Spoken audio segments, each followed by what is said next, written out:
Hey, welcome to my channel. Alright, today I'm going to show y'all how to pour your own lead fishing weights out of some scrap lead, junk lead, make it shiny and new and ready to drop. Okay, so the first thing that I'm going to do when I get started, especially with these 6 and 8 ounce weights, is I'm going to pour some of that melted lead onto the mold itself, okay? What that does is that's going to get it hot, pouring this mold on here, and once it gets hot, it'll allow you to pour all the lead through these holes without it freezing up. It'll solidify, and then you can't pour the rest of it in there.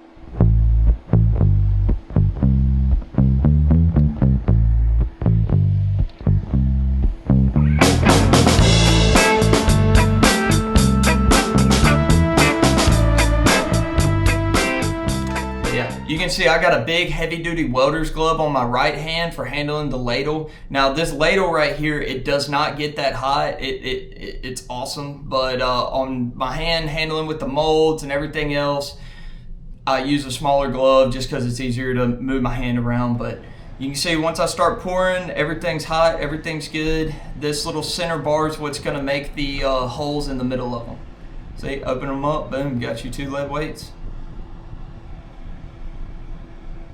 Awesome. Also, the stick, I got a little piece of wax, and I like to coat it with wax. It helps it pull through, it makes it nice. So one thing on these 6 and 8 ounce weights, especially before we move on to the next one, that you need to look out for is when you pour it and it's really hot, and then you pull your stick through. Okay, this stick will catch the melted lead that's on the inside of the weights, and right here in the channel that the stick goes, there will be there'll be a track of lead.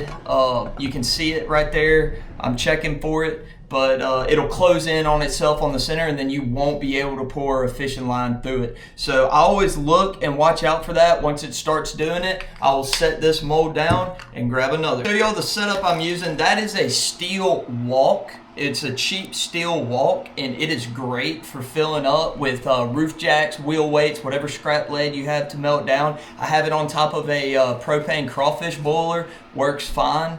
Okay, that ladle is important to be able to pour any sort of stick like that. You need to have an assortment of metal boxes to put all the hot lead in if you're going to get a big operation going. You notice I'm not wearing a respirator because I have a really big fan blowing all the fumes out of me.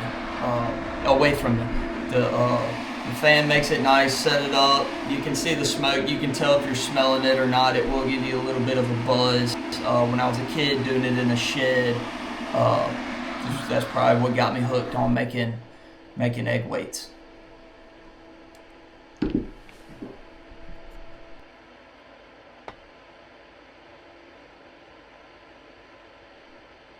Moving on to the jigs right here. This is where I'm pouring the jigs. Okay, this one I did the same thing where I poured lead on top of it to let it get hot. See, those jigs look good.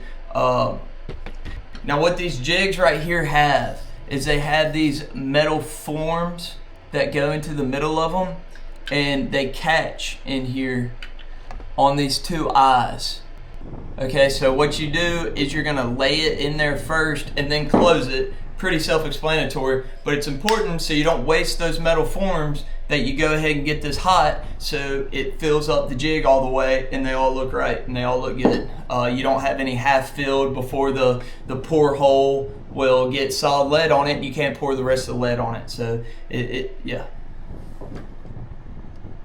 Now this is my ladle right here. Love this thing. My uncle made it for me. It's got a wire handle on the back. I mean, you can get small steel ones from Academy that are like these little cast iron pots that work, but any big steel scoop you can get, or just to order an actual ladle.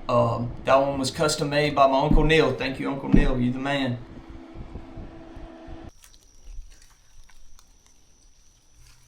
Okay, so as soon as you melt your lead weights and your jigs especially, you might be thinking, oh, they look really shiny, I don't even need to paint them.